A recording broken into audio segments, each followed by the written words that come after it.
to close out the night, we have 2 fireside chats coming up that will look at the role of chefs as change makers. So don't go anywhere. There's going to be more food, more beverages at the reception. And I am excited to now introduce our next guest, Chef J.J. Johnson, the founder of Field Trip. Please give him a round of applause. Looking dapper. Nice to see you. Always. JJ, I want to start, while we're talking right now, everyone's going to have a chance to enjoy a bite that you created for us tonight. Do you want to talk a little bit about it? I don't remember what I cooked. No, it's with the rice, of course. So I'm Chef J.J. Johnson. I have a rice bowl shop here in New York City called Field Trip. We have 2 locations in New York. We believe that rice empowers people and rice is culture. So you have a little bit of like coconut sticky rice, some raw tuna from Montauk, a little bit of beanie seed dressing, and it should be really delicious. I'm sure it is really delicious. Give him a round of applause. It's really delicious. It should be being passed around right now. Can you talk a little bit about rice as culture? Listen, I mean, I could go around the room and I would say to you, what was a rice dish on your table growing up? You want to know? It was Uncle Ben's. No, come on, stop. But it was just plain Uncle Ben's white rice or parboiled rice. Mm-hmm. So yeah, I mean that was your culture. You grew up in. I grew up in the Midwest. I don't know what to tell you. I'm being honest. But if we all went around the room, that's how you would understand people's culture, and that's the power. That's how powerful rice is. That it defines our culture. It opens up the floodgates.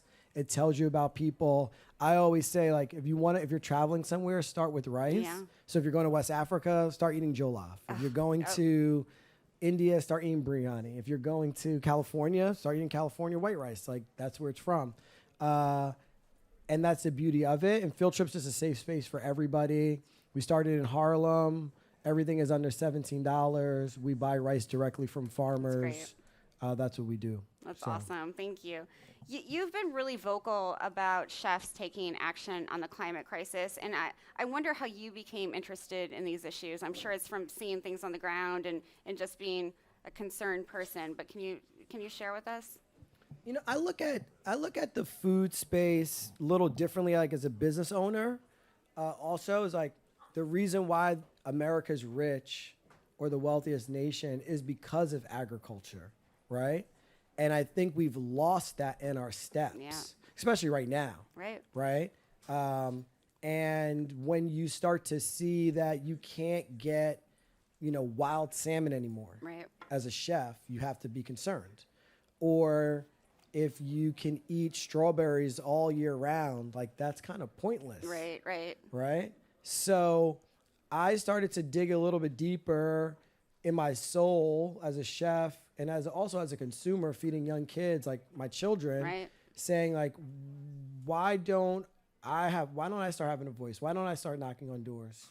Why don't I show up to Congress or the House and start talking and seeing, because my voice is a lot different. And I feed a lot of different income levels of people at Field Trip. I feed folks, they buy a rice bowl with their last $20. Or in Rockefeller Center, I'm feeding the 1%ers of New York. So, but they all have the same concerns. Where's the food coming from? Why don't I understand what it really means? Like this, what does regenerative really mean? Right?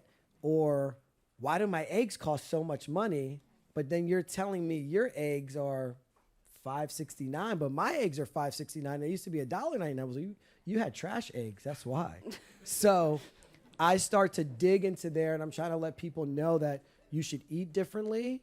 And I think that being a Black chef, we have to have a voice because we're so connected to the soil. Right. Your dish is coming out right now. Everyone will get a chance to enjoy it. Crispy rice stick with tuna and bene seed dressing. Yeah, bene seed dressing. Bene seeds are from South Carolina. They are the mother of the sesame seed. They're instinct. And a mentor of mine through this whole process has been Glenn Roberts at Anson Mills. I cooked at Blackberry Farm one time. I was a chef at the Cecil, and I kind of ran out of Blackberry Farm. Somebody told me that was Glenn. I chased him down. He's on a golf cart.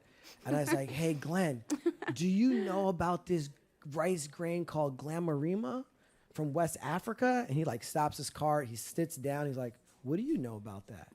And that's how my rice journey kind of that's started. And he's been a champion of mine on helping me buy rice from the right places. Yeah, that's great. You talked a little bit about, consumers and chefs not being able to source salmon right now, or eggs being really high in price right now. What other products are you concerned about? What crops will we not be able to source? What is a crop that's important to you as a chef that we will not be able to source if we don't solve the climate crisis? How do we solve the climate crisis? I mean, I sat with Ted Cruz last year. I'm sorry.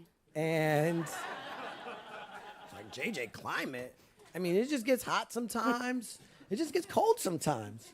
And I was like, okay, if that's how you want to put it, Ted, but like, it's hotter now. Your farmers in your region or in your district are telling you, I'm sitting with them, and they're telling you it's hotter. Yeah. And they don't have crop insurance, and they need help. So why aren't you taking that into consideration? Or a farmer in North Carolina is telling me, well, I can't, it used to be 88 degrees. Now it's 108 degrees on some days. Things are just burning out. So I'm not sure. I'm concerned that we're going to lose a lot of things. Yeah. So, it is great seeing what Lundberg is doing. And I think they're championing the way with a lot of other farmers doing the same thing. I also work with an small herb farm called Edible Garden, and with their herbs and how they grow in a sustainable way out in New Jersey and in Michigan and Grand Rapids. So, but even to that point, like now you can get basil all the time. Is that the right way to look at farming? Right. And are your crawfish farmers actually are they having crawfish? Are they flipping their crop from being a crawfish farmer to a rice farmer? Like that's the way it used to be. Sure. And I think climate has stopped us from being able to do that. And that's really my concern, is that if there was one thing I would ask the government to do, I would probably ask them to say, only eat salmon this time of year. Right. Only eat corn this time of year, so that we could just catch back up. Yeah. I'm not asking them to do anything else, but that's one thing I would love for them to do, because I think it could really change the ecosystem and help the climate a lot. Yeah, I agree. Absolutely. Changing consumers' mindset about not eating asparagus in January or any other crop that is really seasonal. How do you use your vehicle as a chef to help consumers sort of understand that seasonality tastes better? Yeah, I mean, I start with my children because they're the future. Sure. And I argue with my kids all the time. Like my daughter loves strawberries. I'm like, strawberries about to be done. Like we're an apple season girl. And she's like, no, I want my strawberries and turkey bacon. I'm like, no, you're going to have apples or pears, And then I start to see it rub off on them, because then they'll go to their friend's house and maybe they're a little too boisterous. Sure. And they're like, you eat strawberries? My dad said strawberries are out of season. But they're the ones that are going to help the conversation. So I am investing still in the youth, if it's through my children or if it's in the communities that my restaurants are in. Right. But it's just it's concerning, and I'm one small. I consider myself like a small mighty voice, but each day I get more and more concerned, because you don't see things on the plate that you used to see, Right. or you do see things on the plate that you shouldn't see. Talk about those. Like you just said, asparagus. Oh yeah. Right? Yeah. Why are we eating asparagus right now? Why is it even in the supermarket? Right. Like it's like super fibrous. The stalk breaks. You have like the little top. Like it's ridiculous. Why are we talking about acorn squash and butternut squash and delicata and spaghetti? Like that's where we should be focused on. Sure. Yes. Do we all know how to cook that? Does a consumer know how to cook it? Does it take longer? 100%. If you want asparagus, get frozen asparagus, right? That's the freshest you're going to get to it. Sure. And I think we're seeing the same thing like on the fish side as well, right? We're seeing more frozen fish and we're seeing fresh fish. Not to say that that's a bad thing, because that is actually the freshest fish that some people can get. Yeah. So, I challenge the supermarkets in my communities. In Harlem, we're right across the street from a supermarket, like a C-Town. And sometimes I go in there, I'm like, hey man, where's the collard greens? Sure, Where's sure. the Swiss chard? Sure. It's like, nobody wants that. I'm like, you're in Harlem, like people want that. Yeah, So I you want can that. challenge your grocery store managers because they think they're just buying what people want. Right. But you can really go in there and say, I want heirloom tomatoes. I guarantee you go there 5 or 6 times in the peak of summer, heirloom tomatoes will start to pop up some way, somehow.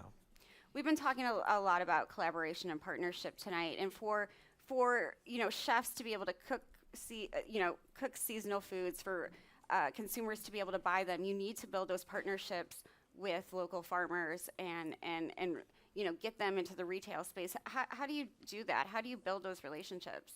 Tell Big Ag to get out the way.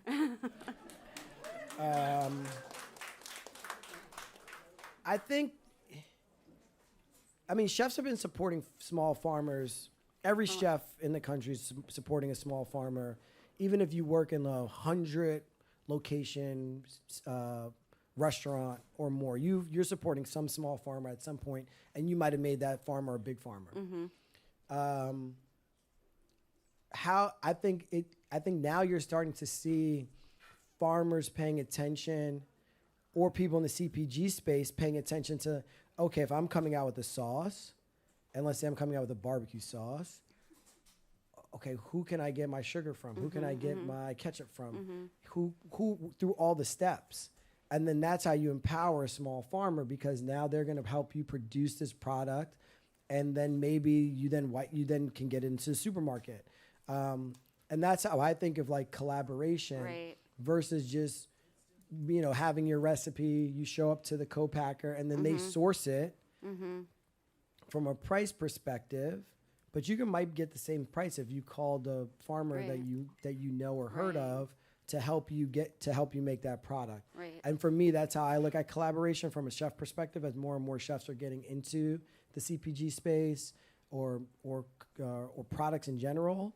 And then from a grocery perspective, I hope places like Kroger and Whole Foods and Amazon and Meijer kind of step up to the plate and say, let me think about who's in my community from a farming perspective, especially like Meijer. Like, there's so many farmers in Michigan. So should we, can we do more than just a local program? Can I help them start here and then introduce them to my friends at another quote unquote big box, so they can get there too? Because if you keep losing small farmers, climate will go away real quick. Yeah, absolutely. You talked about, not really wanting to talk to policymakers and that conversation with Ted Cruz, but I know your work has really been, with the James Beard Foundation and others, really trying to advocate in Congress, because they listen to celebrity chefs, and that's what you are. You're somebody they respect. What does that feel like when you're, in their offices trying to get this stuff across? It is interesting. I was literally just there last week talking about the Family Act, right? And that they're bringing back. They're going to try to pass and realize it's from 1950, and which is ridiculous. And all of them, there's a lot of DC chefs with me, and they all go to their restaurants. And they were like, oh, so did you guys bring food? And I was like, why would we bring food if you can't pass the bill? Why would we just show up with free stuff? Damn, that's brazen. Right? And so it's the same thing. It's like, start treating them like influencers. Show up to my restaurant, take a picture and post. I give you some free food. We need you to pass some things. Right. And, I talked to Chuck Schumer about, SNAP. And I was like, we should set up a model here in New York to people don't have to just eat at bodegas anymore, or just these grocery stores. What about if you can eat in your zip code? It would be a 30% impact on restaurants. Right. Like mom and pop shops, small restaurants, where they would see a 30% increase if you could use your SNAP at Field Trip or Make My Cake or, Melba's, right? Sure. Versus going to the bodega and they're like, you need a turkey sandwich? All right, ring up the milk, and then I'm going to give you the turkey sandwich, right? So to make sure you can eat. It's like, why are we still putting everybody in this square? Right. And let's look at it as an economic bill versus we're just feeding people, But then you realize that SNAP is so connected to big ag.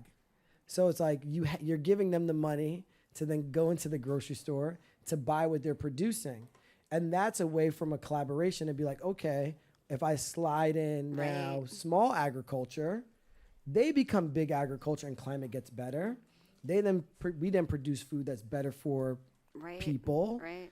And maybe restaurants one day, they can go swipe their SNAP card at a Danielle restaurant and treat their family, right? Why not? Right. So it's just a different way of like how we should start to think about the food system. And that's what I chip away with when I'm there, especially during this administration, is like trying to look at things more from an economic lens than from like a feel-good lens. Yep. Because they don't care about feel-good stuff. Not really. But so it's like, okay, let's make it about economics.